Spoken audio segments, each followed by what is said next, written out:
Hello, everyone in YouTube world.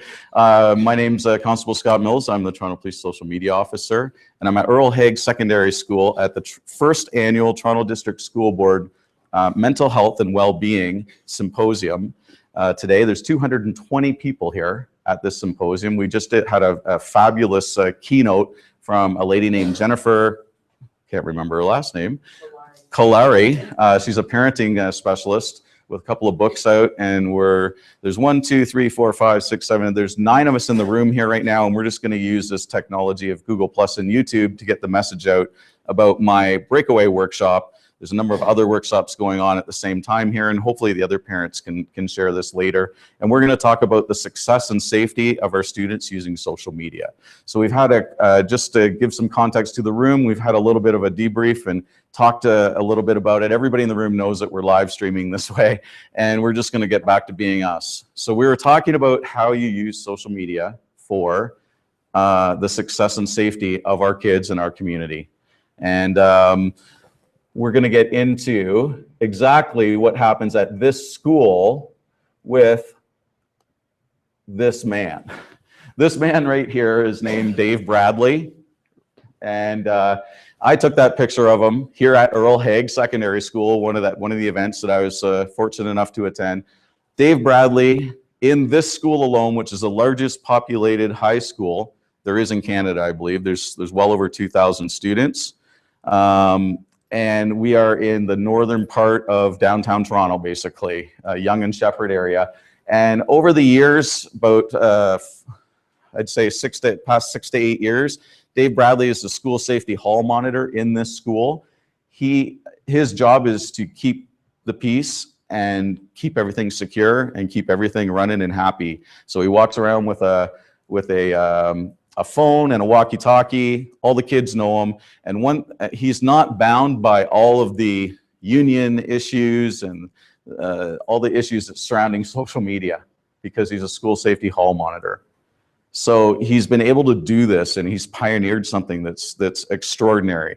And if you're not in the room and you say, "Am I going to click this off right now, or am I not going to click it off?" I want you to know this.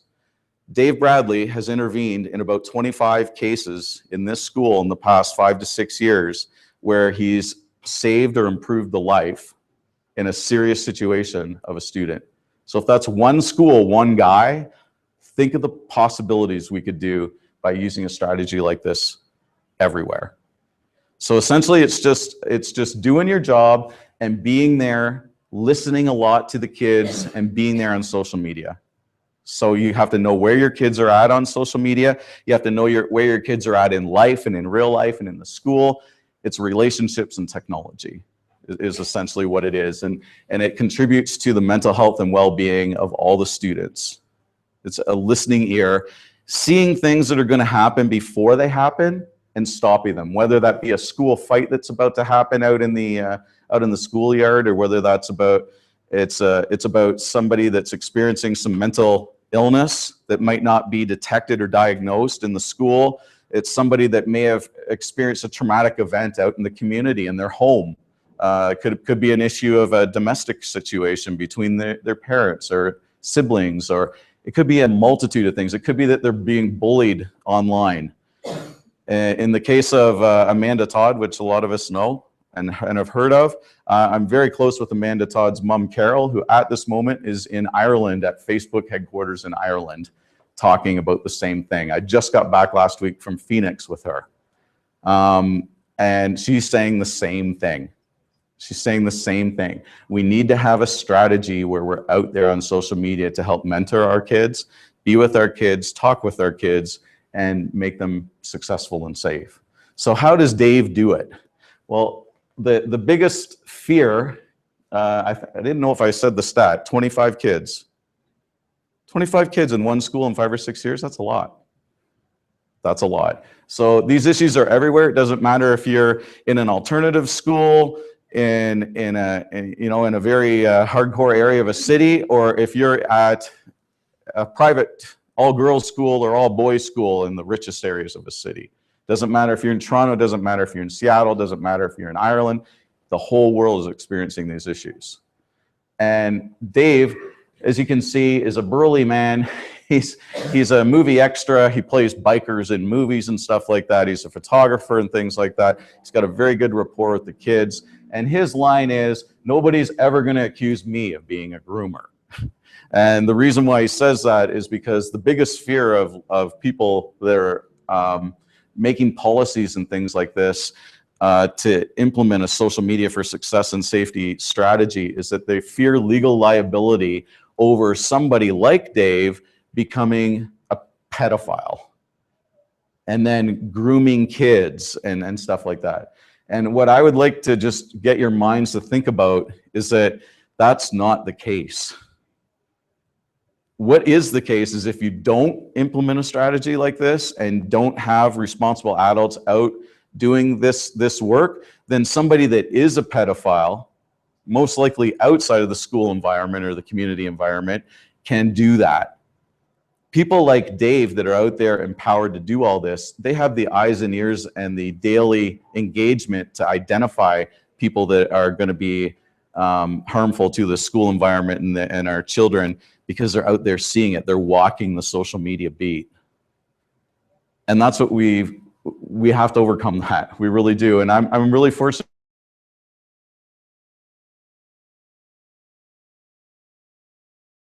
Decentralized social media strategy means that in corporate communications, it's not just us that post stuff on the social media. If you're a police officer, a civilian member of Toronto Police, you can actually take a 2-day social media for communications course, and you get an official Toronto Police branded Twitter account, Facebook account, Instagram account if you want it, YouTube account if you want it, Google Plus if you want it. Just do it with purpose and process. And the key rule is don't be stupid. And what that allows is it allows everybody in a large organization like ours, we've got over 5,000 sworn police officers alone, about 2,000 support staff. They're out doing many events today. They're tweeting about it, Facebooking about it. And me and my role, I'm here. I couldn't be everywhere. We would miss all that good engagement, right? So they're celebrating the success. And if an emergency happens, say there's a school shooting at Earl Haig Secondary School, I hope that never occurs, but there's always a possibility. We've got all of those people trained and comfortable in social media to get the word out about what's really going on here. We have people following those people. And sure, internally, we're going to take leadership from the main Toronto Police accounts and get the word out. But that word's going to trickle down because we've got all of these people operating in the same way as Dave Bradley's operating here. He's basically, the crux of the matter is he has the kids as friends on his social media. And when he talks and says it's day 4 and the schedule is this, it goes right to the kids and they listen. But if we don't have a strategy in place to do all that and no purpose and process and rules around it and things like that, it kind of goes all over the place. And Dave has been a pioneer and a legend in my mind doing this, and it's taken its toll because there's a lot of pressure, right, from management and from people because it's a risk, right? It's traditionally a risk. But I'd like you to think about it in terms of it's more of a risk not to do this, especially in this day and age. It's more of a risk not to do this. So where Dave is primarily active is on Facebook. So I'm just logging into Facebook right now on my official account. And password's long and complicated that not even I can remember here. I logged into my profile. How many people are social media newbies that are in the room here?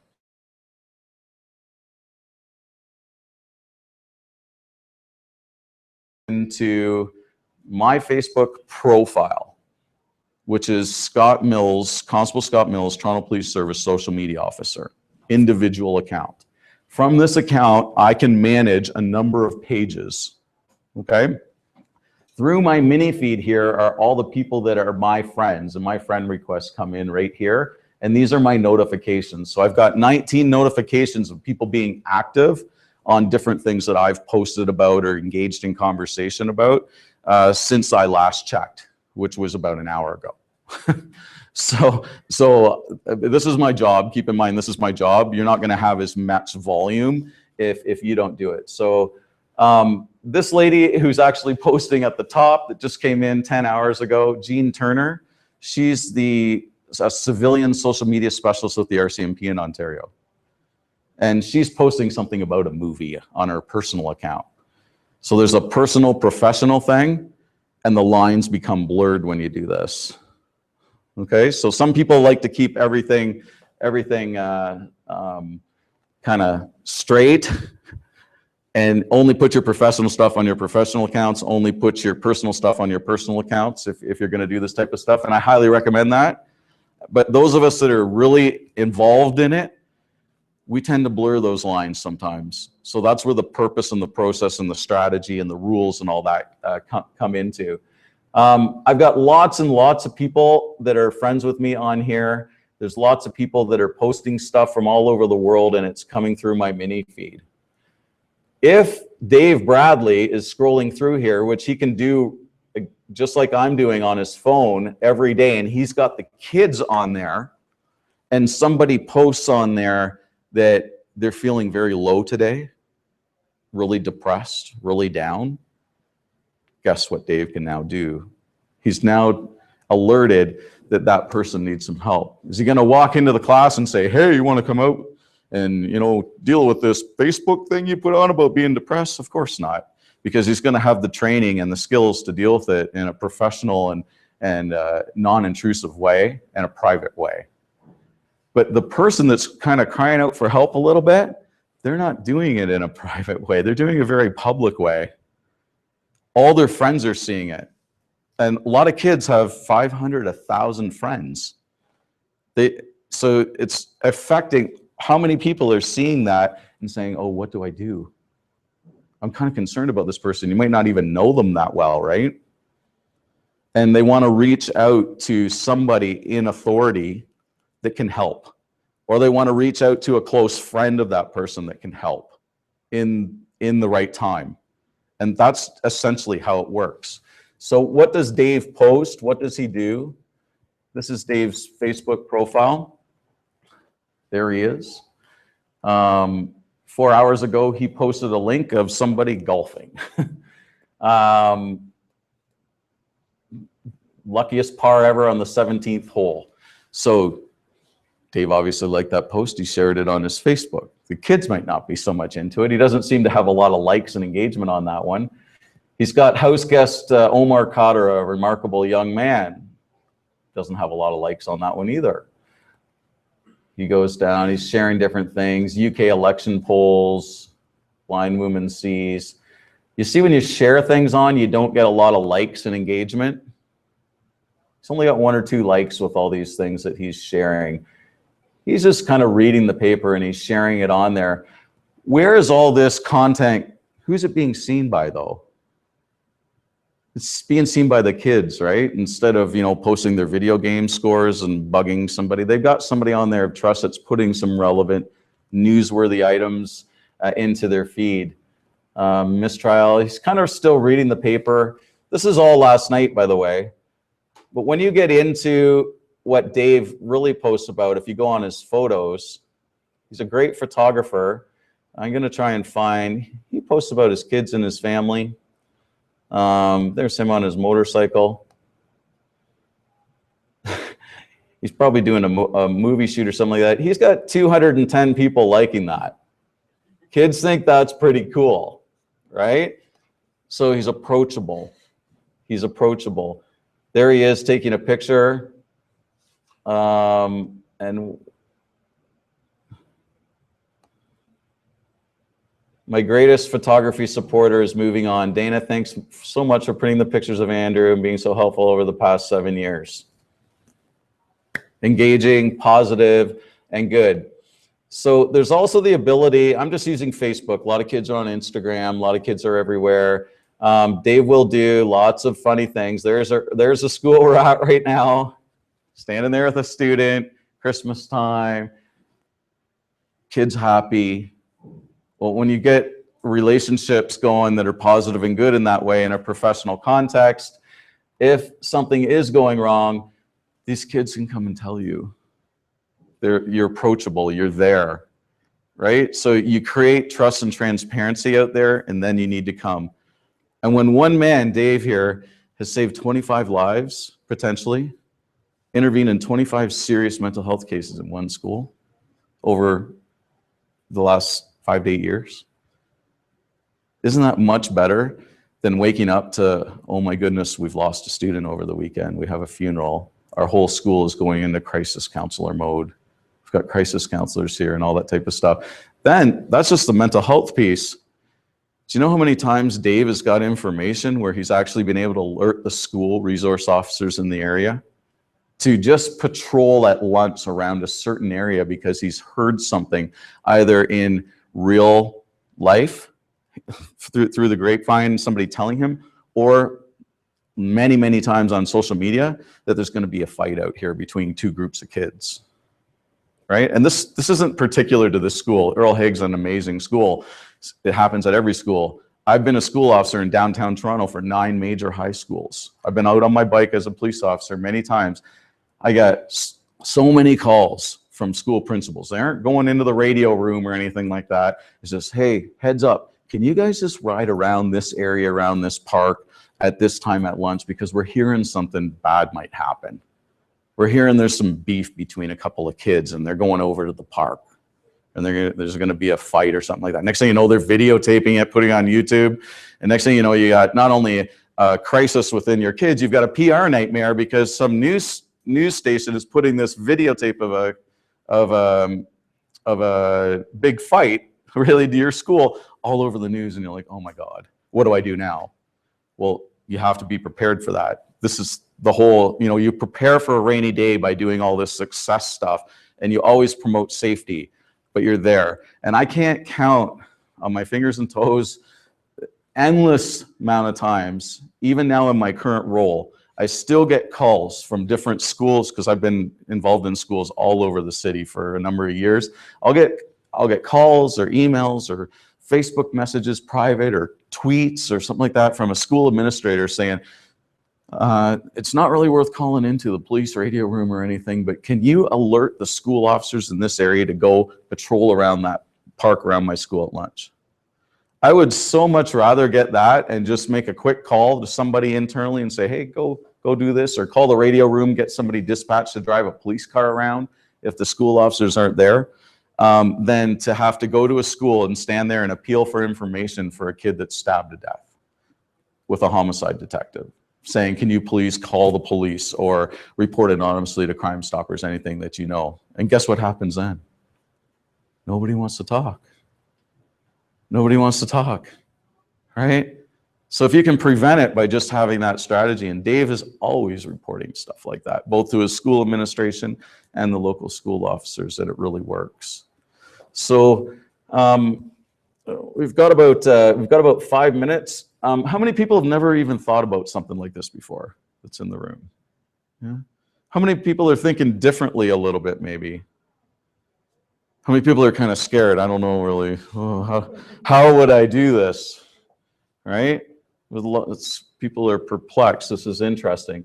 Well, let me just, I'm gonna give you some references because this is a big topic. It's a relevant topic. It's not going away, and it's a big piece to bite off if we're going to do it and do it well. So on the Toronto Police site, I want everybody to know that if there's an emergency anywhere in the city in relation to a school or in the community, you're going to get updates on social media from Toronto Police Service. Even if you're not a social media user on Twitter, Facebook, Instagram, whatever it is, YouTube, you can just go Google Toronto Police, go to our official website. Our office is corporate communications. We're responsible for posting all these nice stories. These guys just left on a bike ride to Philadelphia this morning and raising money for sick kids. Like we do a lot of good stuff, and social media allows us to get it out there. But in a pinch, if you need to find out what's going on our decentralized social communications, your Twitter goes through here and our Facebook goes through here for those that have taken this course. And all you have to do is go to the site and click on it. Our latest YouTube videos go up here. So this is a bank robbery suspect. Sometimes it's something good out in the community that we're doing. Whatever the latest YouTube video is, it comes right into here. And we live stream onto YouTube. Sometimes, like we're doing right now, we live stream our press conferences. We have an HD way to do that, high definition way to do that onto YouTube if it's happening in our police headquarters building. If it's out in the community, it'll probably be me doing it like we're doing it right now. But the bottom line is that this way is about the conversation, not much about the quality. It's like, let's have the conversation, let's reproduce it. So you go on to here. This is social media in the past 24 hours. These are our officers that are posting stuff that are at really good things.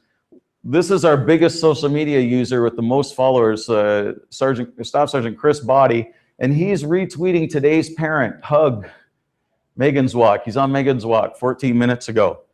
We've got it programmed that it goes right to the Toronto Police website, and you can click on what he's doing, and there's his Twitter, and there's Megan's Walk, and we've got a police officer out there doing it. So exactly what Dave's been doing, kind of unofficially, because he believes in it here at Earl Haig, we're doing it officially with Toronto Police Service, and I would just love to see more organizations adopt that decentralized social media strategy for success and safety. So if we do get notified on Twitter or on Facebook or any other social media platform that there's somebody that's in crisis, what do we do? Or what should you do if you see it? If you feel somebody's in immediate danger, the best thing to do is call 911. Call 911. If you don't think it's exigent circumstances and you know the person, you got a relationship with them, you know what, don't ignore it, reach out. I would suggest maybe reaching out privately. You can direct message on Facebook, you can direct message on Instagram. How about if you know the person, you know their phone number, you know their parents or something, pick up the phone, call, what's going on, right? It's all about a community. It's about each one teach one. It's about caring, it's about doing something. And I know of so many people that have seen somebody post a cry for help on social media that didn't know what to do, didn't do anything, and then the person died. And the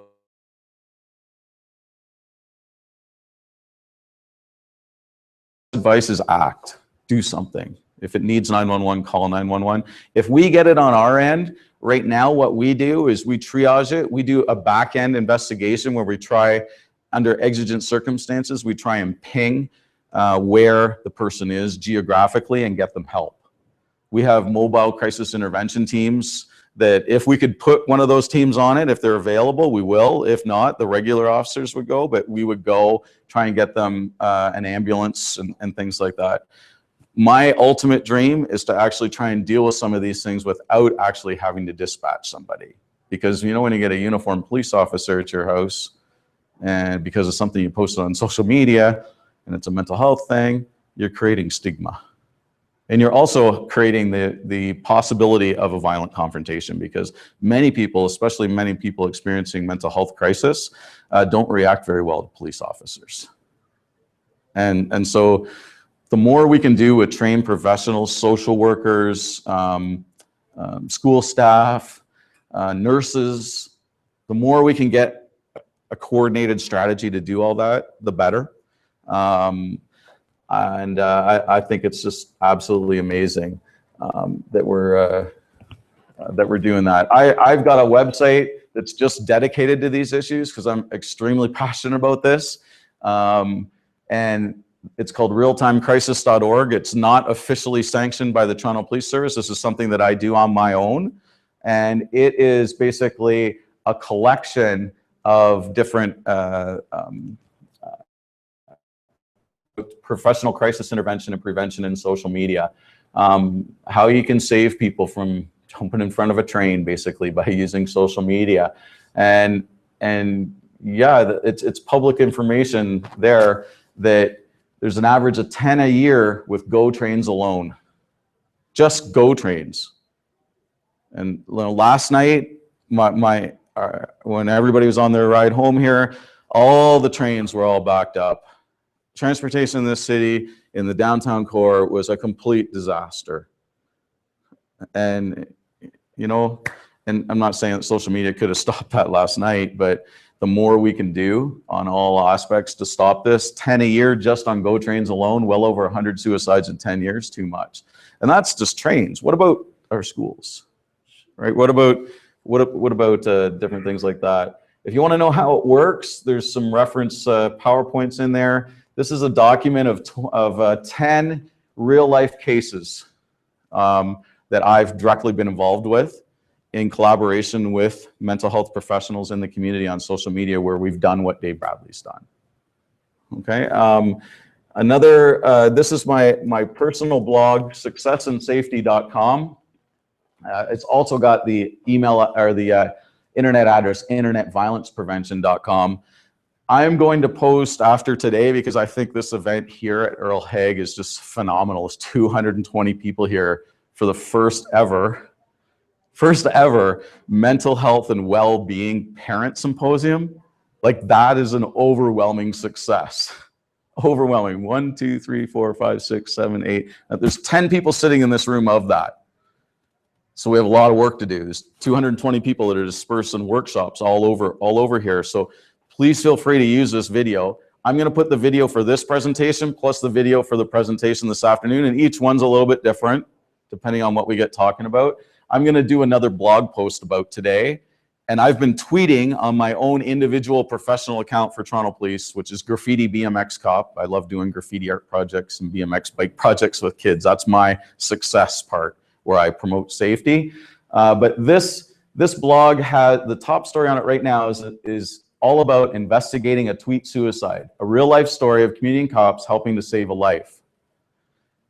Hard story to get out the door. Very hard story to get out the door. I tweeted right at the gentleman that was in crisis that day, because he was doing this all in public, and I asked him if I could write this. He said, okay. He's also, because I've been tweeting here from the symposium, he's favorited a bunch of my tweets. He's watching. He may even be watching this. I didn't put out that we're doing this live yet, because I wanted to watch Jennifer speak, and I just got up here about 5 minutes before everybody came in. So I was just focusing on getting going. But I guarantee you, he will watch this. I'll guarantee you other people will watch it. And if you believe in what we're trying to do here, I think in a nutshell, it's just better to have Dave Bradley reach out and help some of these kids. It could be our staff members. It could be our fellow police officers. It could be one of us, right? It's better to have somebody reach out in advance and be able to offer the professional services that we're all working so hard to get together than to miss it or have somebody see it and not know what to do. And then we lose somebody. And you'll see that there's a very, very public component to these if you read this post. A very public, there's a lot of people that actually rally around because they can see it, and it moves very fast in social media. And this particular gentleman actually presented himself to a parking enforcement uniformed Toronto police officer on the street because of all the tweets that he was seeing saying, don't do it. Don't do it. And he said, he finally tweeted after we were looking for him for about 6 hours.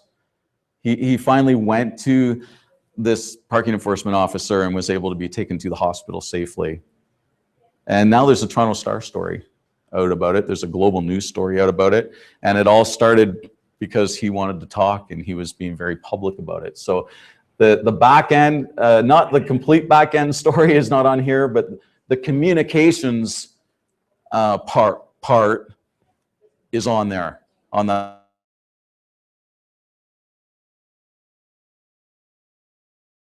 police officer, that in 9 out of 10 cases where these things come through, you don't even have to really go too far on the investigative part, where you're actually doing exigent circumstances warrants, really search warrants with IP providers. It's very intense. It's very hard to do. It takes time. I'm of the opinion that 9 out of 10 times, if you reach out with a nurse or a social worker and say, I'm a nurse or I'm a social worker, can I help? And then you bring them into a private space, that you don't even have to do the investigative part. right?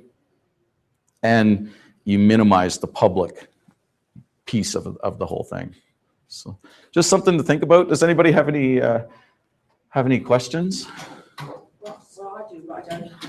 Do you want to turn it off before we do the questions, or do you want to? Well, they don't know who's talking. That's right. I'm a grandmother. Yeah. After a 16-year-old gal. So I don't do any of this. I've had to text because that's my way of. She's taught me that I need to do that. So I do have a computer. I'm a little computer savvy. So, but I don't do Facebook because I don't like where all that information has to stay there. Mm-hmm. So how would I get access to what you're saying? Because I want to share this with my husband.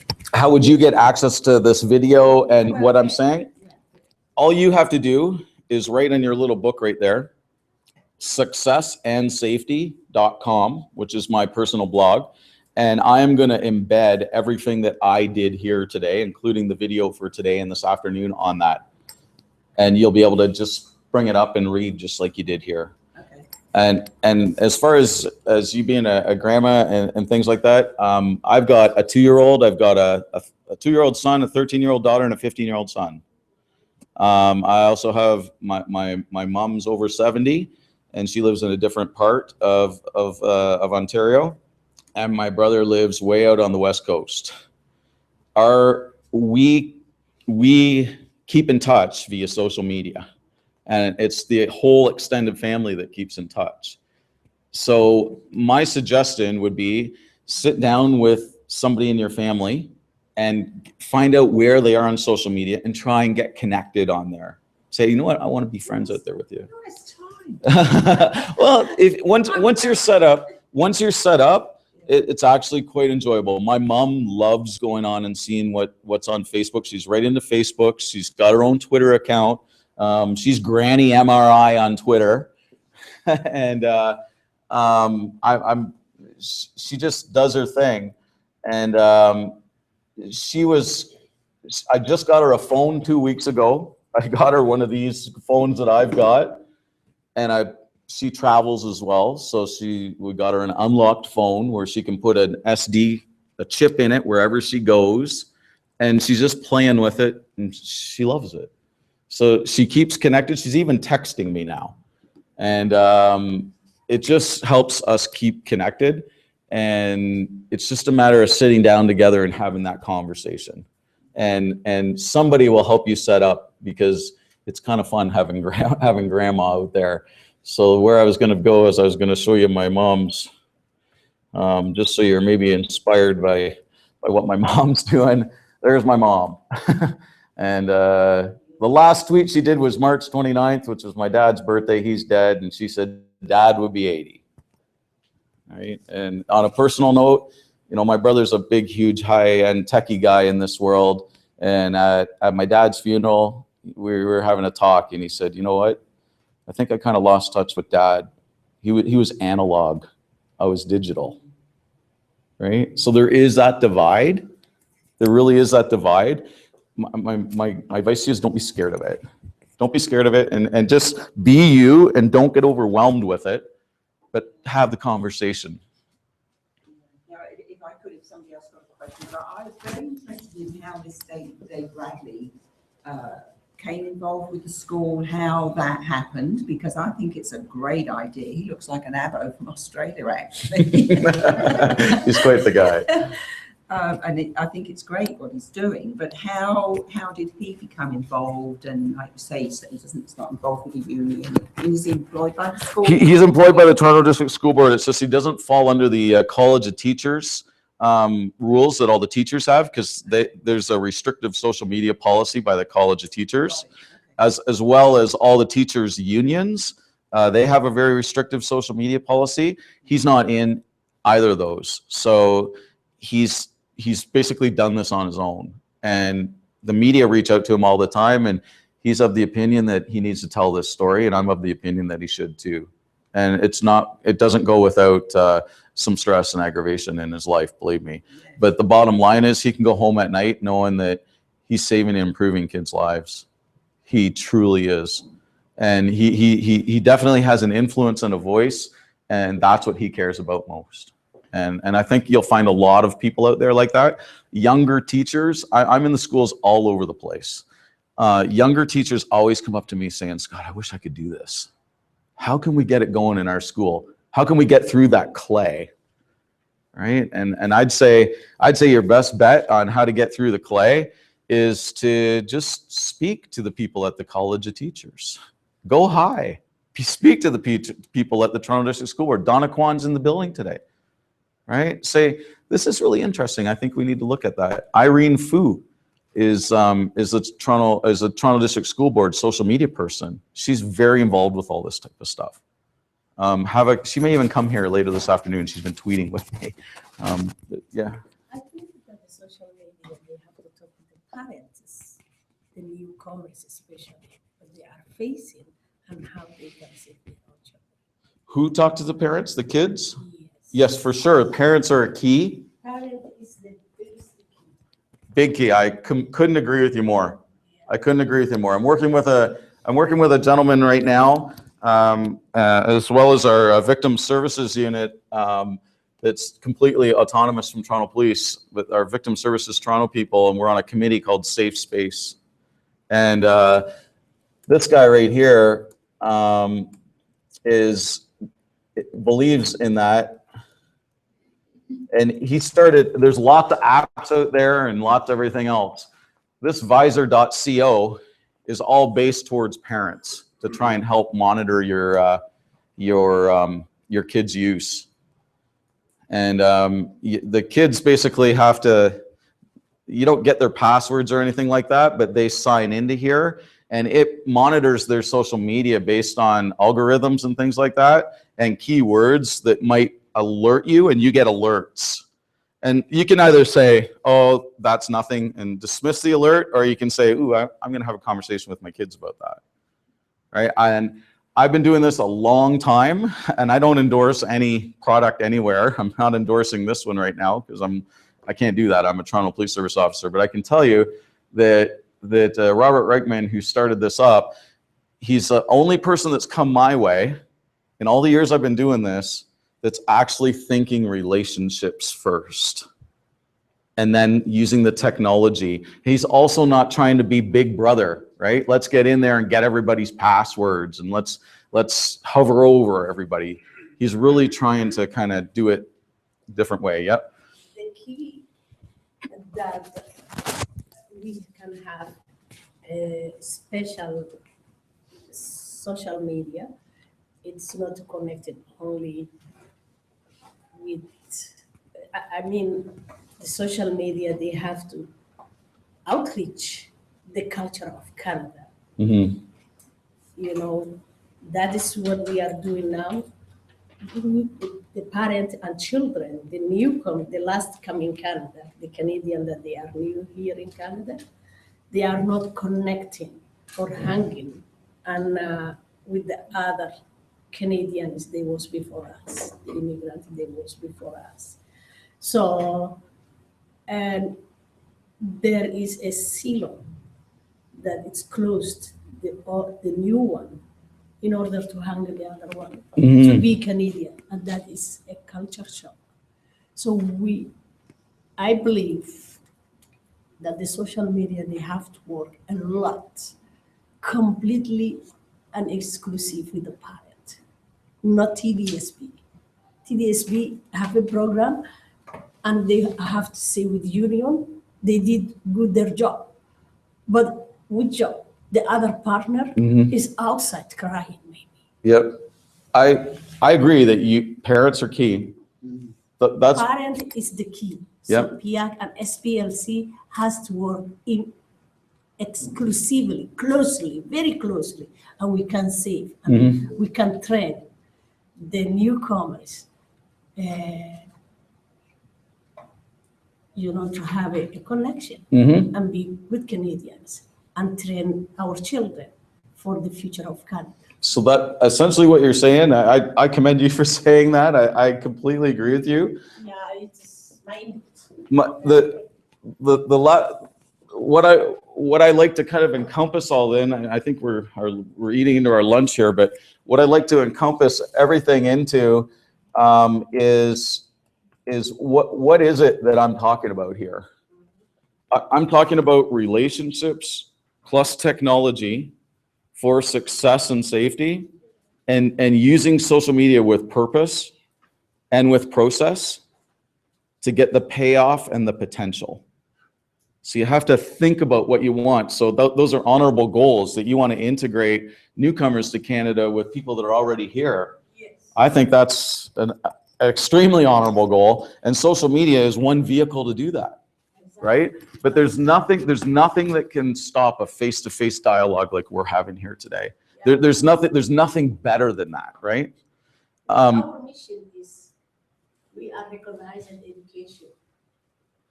Shared responsibility for parent is the first. Mm-hmm. Educators is the second. Mm-hmm.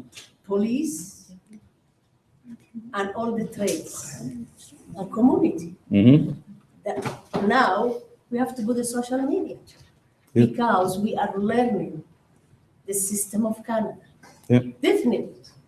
Because the system of Canada is connected with social media. We never hear it. Mm-hmm. But now I always do a media release every event, for example, SBLC do. What's your website? SBLC for you. That's what they call it. Okay. Line, .ca. Okay. .ca. Okay. Well, I'll check that out. Yeah. I appreciate everybody who's come to the workshop today. We need to stop because we're a little bit late for lunch, but I'm doing another one at 1 o'clock, which is in 45 minutes. And if you want to put the word out and have people come on up, we'll continue the dialogue then. Thanks, everybody. Did you see the movie Men, Women and